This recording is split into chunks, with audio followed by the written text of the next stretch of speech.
So I want to do a quick video and address a really, really awesome question that I got yesterday when I made the post about the angelic healing that I had a couple weeks ago when I was in my devotion one morning.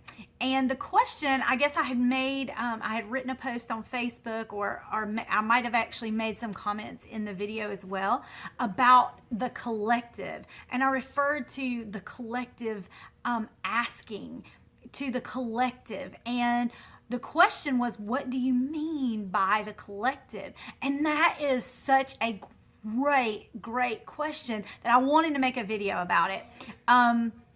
So to start out, I want to say first, there are two different ways that the phrase the collective is used. And, you know, different belief structures, different people, different teachings, they may have different names, but when someone says the collective consciousness, the collective asking, the situation of the collective, and make comments like that, like I said, depending on who it is and how they're referring is to which way they mean. So I want to kind of go over both of those really quick, and maybe in a future video I might go in more into depth, but it really is just an amazing construct that's just not widely talked about. Okay, so let's start with your higher self. So you have this part of you. You have the part that is in this physical manifestation, that is in this body, that is walking in this flesh. You're having a physical experience. You have that part of you. But you also have the part of you that is seated in heavenly places. The part of you that is all-knowing, the part of you that is all-seeing, the part of you that is with the divine right now, that part of you that is seated in heavenly places now. So that is part of you, and this is part of you. That is your higher self. That is still just as much, if not more so, because you are just a visitor passing through. This is a very, very temporary body. It's a very, very temporary part of your journey. And so you have the collective when it's referred to the higher self. That is the belief structure that not only are you seated in heavenly places, but the others around you are in heavenly places as well. And so therefore there's a collective that when you come together, the higher self is all about you expressing and reflecting that divinity, that part of you, the godly aspects of you, the Christ energy of you, the Christ-like aspects of you, the fruit of the Spirit, all about expressing and on a more personal level, expressing that soul calling, the thing you were called to do. You were created for this. And part of my whole ministry is helping people actually bridge that gap between who they were created to be, who they were called to be, the energy of their higher self, that frequency, who they are, and what they're walking out here. And sometimes, you know, through their own choices, and sometimes through no fault of their own, and just part of their life journey, we have different levels at which we reflect our higher selves. But it's always, that's such a source of suffering, because even if we're not conscious of it, we are conscious on some level of that disconnect, of how we're not a full reflection of our higher self. And so when you refer to the collective consciousness, there is a collective consciousness of the higher selves. And so let's say that you are created, or called to be a pastor. You're called to spread the word, to evangelize a belief structure, to help set people free, to put them on the path of their calling, to walk out their gifts.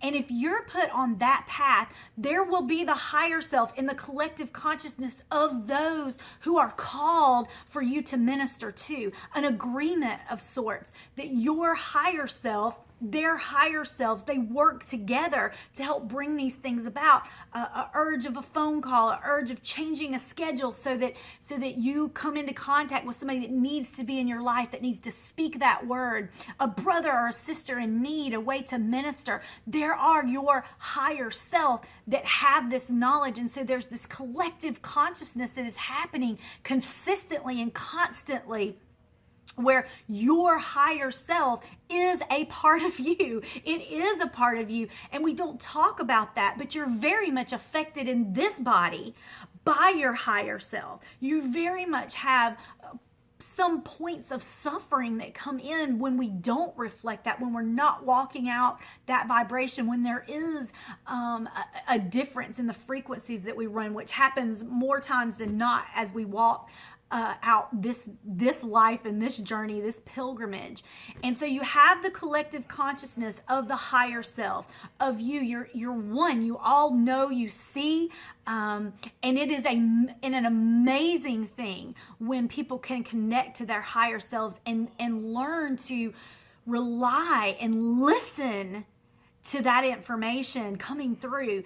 Listen to those things that are aligned, because here we have so much baggage, so many filters, so much, experiential knowledge in the physical, generational beliefs, things we learn from our parents, limiting beliefs, experiential or experiences that we've gone through that have lowered our, experience here. Our expectations maybe is a better word for it here.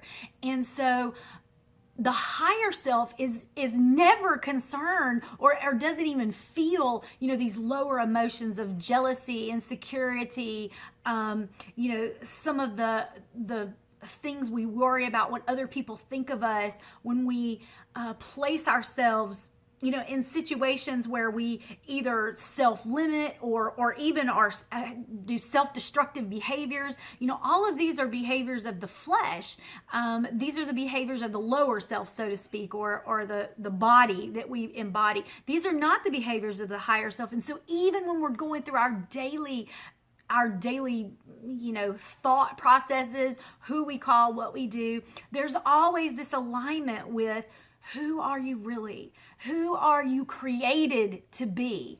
Who is that person that's inside of you? What are those heart's desires that God has placed down in there? Those things that we don't act on, that stay subdued, or that we push down, or that we feel like won't be accepted. What are these things? And the higher self knows all of that, and the higher self sees who you've created me, because that is who you are. You are that. That is you. And there's, again, so much more to that than just a quick little video that I haven't even really given any thought to. So I don't even know how well I'm serving you just coming on here and talking about that. But you have this collective consciousness that is your higher self, as well as the higher selves of those people that you come into contact, have come into contact with, and will come into contact in the future. The higher selves of the people that you interact with, they know who you are. It's the higher selves have this collective consciousness, and that is one way to refer to the collective. Now, there is another way that even affects people more so in the physical. I say more so. It may not. It's definitely not more so. But it really affects the unconscious part, because a lot of people are very, very susceptible vibrationally to the thoughts of others. So you also have the collective of the people here in this body. In this body, you have thoughts, you have feelings, you have experiences that cause you to act and to resonate in a certain way. If you get a full group of people together and these people hold a certain belief system, these people hold a certain emotion, or they're angry, or they're sad, or they're depressed, they're overjoyed, they've got this strong energetic push towards something. If you get a group of people together that have a strong enough emotion, the collective has an asking or has a feeling. And so the collective there can refer to a small group. I mean, you feel it, the energy, you feel it when they get together, because that collective, these are the thoughts and the minds that are here attached to, well, according to most teachings attached to this body. It resonates. It is energy. You can work with it. You can. It has its own vibration. It's measurable. That's not new age. I mean, it's now there are instruments, and scientists are being able to actually measure thought forms and emotions and things like that now. And so the collective can also be, if you take everyone on the earth, let's say, if you even go out of groups and regions, but let's say you could take everyone on earth and you say the word cancer. Right now, there is an energy attached to cancer that the collective shares. 90% of the collective, when you begin speaking about cancer, will share a same energy. Now, that looks different in each one of the people, but 90% of the people will share and will come in and will have a certain reaction when you begin to talk about that, because the collective has a response vibrationally to that thought form or to that experience, to that thing in the flesh. And so when you start talking about cancer, there's a fear, there's a powerlessness, there is a desire for someone who has knowledge to take control. There's a disempowerment, even though people walk out empowerment. Now, I say, it's definitely not 100% of the people. Some people aren't attached to the collective at all because physically or energetically they don't vibrate. They're at a higher rate than someone who just really has to focus on, in our example today, cancer, because it really, really sticks in their field. Their body vibrates at a certain frequency that whenever that comes up, it sticks somewhere in their body. But there are people that are resonating at a certain frequency whose vibration stays at a certain place that basically when they hear about it, when they talk about it, when they come into contact with it, they don't have the same experience as everyone else. It basically just kind of passes through. If they were to have the experience, have a diagnosis with cancer, their thoughts would not be the same, their actions would not be the same. I mean, they would eventually go through some of the same steps, but the origination of any of the decisions they made would be from a completely different standpoint. And so in that case, for the two examples that I've given, the collective can be small, as in a small group, that it's almost like everybody has the same thoughts and they're almost like magnetizing each other, or the collective can be even worldwide, or just, through one country or one part of the world, that everybody tends to be in some of the same frequency. But again, the collective has belief systems around political issues, belief systems of what's going to happen in the future. You say certain terms right now in our highly charged, government arena, and you have a very strong uprising of the collective. And then you have other people, not from an apathetic, because that's the shadow side of that, but definitely from a perspective of that they just don't look at that. Their inner being isn't actually changed by this. They may have opinions, they may think about it. People, everybody with cancer or that talks about cancer has to hear about it, but they don't have to take it in and have it sit in their body, and affect them personally. And so the collective can be this part of you, this higher self that is connected to the higher selves, where you're all one, and that is part of the collective. Or the collective can also be a group or even a thought construct that is worldwide around something, that as soon as you think about it, you're immediately connected to the collective. And again, it just depends on your own awareness of that, of your own, like, oh, I'm having all this fear because that's kind of the collective energy that is around this particular subject. But actually, that's not really my emotion. That's me connecting to the collective, and it's influencing maybe the direction my thoughts are going. And so there are ways energetically, there are ways, to work with mindset. There are ways to work with healing the traumas and the things that sit in your body that make you very, very susceptible to the collective here in groups around thought forms, around traumas, around experiences, around things, all of these things make you, or can influence the way you feel, the way you see, the way you discern what's going on, the way you act.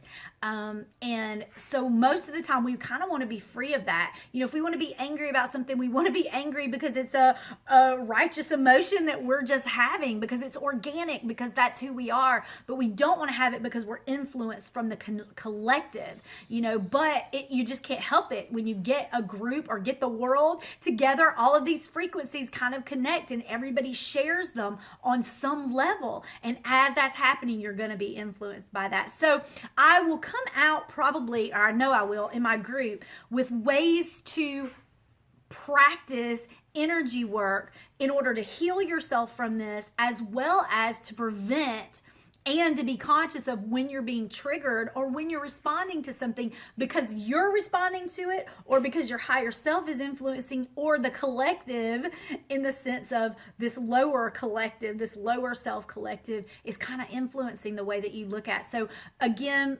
part of the teachings going forward will be how to deal with that, like what you can actually do to influence that. So I hope this was helpful to you, and that as you kind of go forward, you start paying attention to how your higher self feels, the collective, when you talk to somebody, when you interact with someone new, how that collective works for you, as well as when you're being influenced from the collective here. So everyone have a fabulous afternoon, and I will see you on the next video.